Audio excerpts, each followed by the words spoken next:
अभी हमारे साथ मौजूद हैं सीनियर सहाफ़ी ज़ैन अली, हम उनसे बात करेंगे। आया कि पाकिस्तान के अंदर जो सहाफ़ियों को जो गिरफ़्तार किया जा रहा है, उनके ऊपर गद्दारी के मुकदमात किए जा रहे हैं और जो हमारे सीनियर और हमारे उस्ताद भी थे अरशद शेख साहब, उनको शहीद भी कर दिया गया। तो इसके ऊपर जो है वो ज़ैन भाई क्या कहते हैं? जी अस्सलाम। जी अस्सलाम वालेकुम। जी ज़ैन भाई, जो आज पाकिस्तान के अंदर जो सहाफ़ियों के साथ जो मामला चल रहे हैं, उसके ऊपर सर आपका क्या स्टांस है? देखें, पिछले 9-10 महीनों के अंदर जो पाकिस्तान में सहाफ़ियों के साथ हुआ है, कभी भी मार्शल लॉ दौर के अंदर भी आज़ादी सहाफ़त को इतना ख़तरा नहीं था जो गुज़िश्ता 9-10 महीनों के अंदर इन्होंने कर दिया। यानी आपने सहाफ़ियों को गिरफ़्तार किया, जेलों में डाला, पाकिस्तान सहाफ़ियों के लिए ज़मीन तंग की, आपने सहाफ़ियों को जान से मारा। इमरान रियाज खान का कसूर ये है कि ये बार बार आपको बताता रहा कि आप गलत कर रहे हैं। यानी पाकिस्तान का आपने इतना मजाक उड़ाया। मैं हमेशा ये बात करता हूँ कि ना तो इमरान रियाज खान को गिरफ्तार करके किसी को फ़ायदा हुआ है और ना ही किसी को नुकसान होना है, सिर्फ नुकसान इस वतन को हो रहा है। चूँकि दुनिया भर में, यानी आज सुबह इमरान रियाज खान को गिरफ्तार किया गया, कल आप तमाम तर इंटरनेशनल अखबारात की हेडलाइंस उठा के देखिएगा, आप वो तमाम तर इदारों की न्यूज़ वेबसाइट देखिएगा जो फ्रीडम ऑफ स्पीच के लिए काम करते हैं। आपको अंदाज़ा होगा कि दुनिया सहाफ़त को लेकर कितनी संजीदा है, दुनिया आज़ादी सहाफ़त को लेकर कितना संजीदा है, और हम क्या कर रहे हैं। यानी हमारा सिर्फ मामला ये है कि पेशावर में 100 लोगों को शहीद कर दिया गया। पाकिस्तान की मईशत इस टाइम अपने आखिरी सांसों पर है और पाकिस्तान के तमाम रियासती इदारों का मसला ये है कि इमरान रियाज को गिरफ्तार कर लो, फवाद चौधरी को गिरफ्तार कर लो, शेख रशीद को गिरफ्तार कर लो। ये सहाफ़ियों को गिरफ्तार करके आपको क्या मिलेगा? सहाफ़ी ना पहले चुप हुआ था ना आइंदा चुप हुआ था। जिसने शौक पूरा करना था, इमरान रियाज को पहले भी गिरफ्तार किया, उसने शौक पूरा कर लिया। इमरान रियाज क्या चुप हो गया? वो चुप नहीं हुआ, ना ही वो चुप होगा। इस दफ़ा भी आपने गिरफ्तार करके उसको शौक पूरा करना है, आप कर लीजिए, लेकिन हुजूर पाकिस्तान को दुनिया में बदनाम मत कीजिए। आपको अंदाज़ा ही नहीं हो रहा कि पाकिस्तान को दुनिया किस नज़र से देख रही है। इस टाइम मामला ये हैं कि दुनिया के बड़े ममालिक पाकिस्तान के स्टूडेंट्स को वीज़ा नहीं दे रहे, सिर्फ इस वजह से चूँकि पाकिस्तान के अंदर सिविल अनरेस्ट हो गया है, यहाँ पर लोगों की जान महफूज नहीं है, सहाफ़ी बोल नहीं सकता। पाकिस्तान को मजाक बना दिया आपने यार। ज़ैन भाई, जो मौजूदा जो सूरत हाल सहाफ़ियों के साथ चल रही है, इसको मद्देनज़र रखते हो आप सहाफ़ियों का फ्यूचर क्या देखते हैं? देखें, ये जो अभी सूरत हाल चल रही है, ये पहली दफ़ा नहीं हुआ।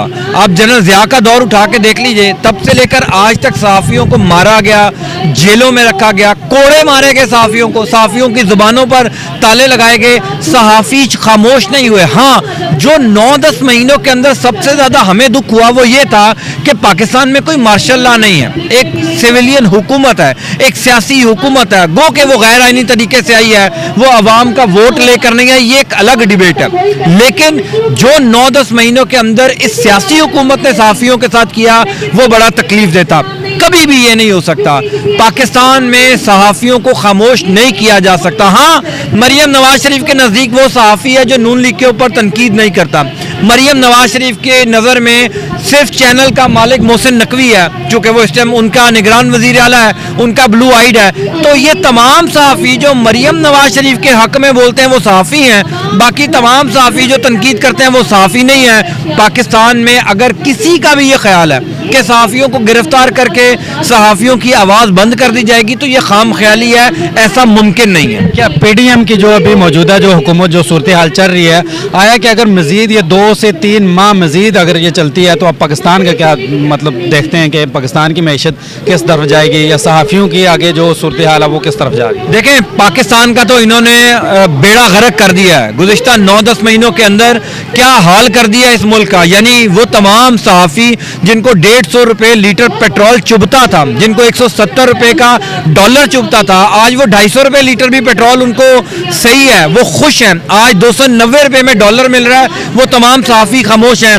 अगर आइंदा आने वाले 3 से 4 महीनों के अंदर ताकतवर इदारों ने, फैसला साज इदारों ने अपना रवैया दुरुस्त ना किया, अगर उन्होंने वाकई ये साबित ना किया कि वो न्यूट्रल हैं, तो खुदा न खास्ता पाकिस्तान में सिविल अनरेस्ट हो सकता है। जो इमरान खान बार बार बात कर रहा है कि जनाब पाकिस्तान के हालात श्रीलंका की तरफ जा रहे हैं, हम लिबर्टी चौक में खड़े हैं, यहाँ से 20 कदम के फासले पर लिबर्टी मार्केट, आप यहाँ पर चले जाएं, आप सिर्फ लोगों की राय देखिए कि लोगों का जीना मुश्किल हो गया है। गरीब आदमी की पहुंच से सब्जी दूर हो गई है, दालें दूर हो गई हैं, आटा दूर हो गया है। आपने लोगों का हाल क्या कर दिया है? आप देखिए तो सही पाकिस्तानियों के ऊपर गुजर क्या रही है, आप देखिए तो सही आपने 10 महीनों में उनके साथ किया क्या है। अगले 3-4 महीनों में अगर किसी का ये प्लान है कि उन्होंने इलेक्शंस नहीं करवाने, अगर किसी का ये प्लान है कि ये जो निगरान हुकूमत है ये ऐसे ही चलनी है, तो मान लीजिए मेरी बात कि वो बंदा पाकिस्तान से मुखलिस नहीं है। सबको पता है इस टाइम पाकिस्तान के हालात क्या है, सबको अंदाजा है कि हम किस नहज पर आ गए हैं। IMF का वफ्द इस टाइम पाकिस्तान में मौजूद है। IMF का वफ्द इसलिए पाकिस्तान में आया है कि वो चाहता है कि वो अपने होते हुए पाकिस्तान के ऊपर टैक्सेस लगाए, पेट्रोल, बिजली, गैस महंगी करे, आवाम की चीखें निकल जाएंगी मार्च के महीने में।